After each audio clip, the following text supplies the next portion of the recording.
High guys, welcome back to my channel. तर आज आपण बघणार आहोत सोप्या पद्धतीने चिंबोरा रस्सा कसा करायचा. तर बघूया. तर सर्वप्रथम मी टोपामध्ये चांगलं तेल टाकून घेतलेलं आहे. त्यात मी लसूण आणि टोमॅटो हे चांगल्या प्रकारे शिजवून घेतलं आहे. नंतर चवीनुसार मीठ, आपला आगरी कोळी मसाला जो घरात बनवलेला आहे, हळद, धना पावडर आणि गरम मसाला हे सगळं टाकून हे सगळं मिक्स करायचं आहे. आणि मग चिंबोरी त्यामध्ये टाकून मस्त एकत्र मिक्स केल्यानंतर त्यामध्ये आपल्याला जेवढा रस्सा पाहिजे आहे तेवढा आपल्या अंदाजे पाणी टाकायचं आहे आणि चांगली उकळी येऊ द्यायची आहे. नंतर चिंबोऱ्यांच्या नांग्या आहेत ते मिक्सरमध्ये वाटून त्याचा जो मिश्रण निघेल तो रश्श्यामध्ये ॲड करायचा आहे.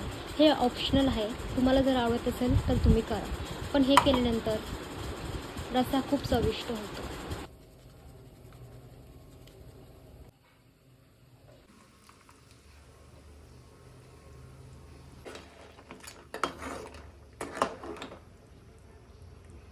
आता त्यामध्ये आपला घरात बनवलेला सुका खोबऱ्याचा वाटण टाकून चांगली उकळी येऊ द्यायची आहे.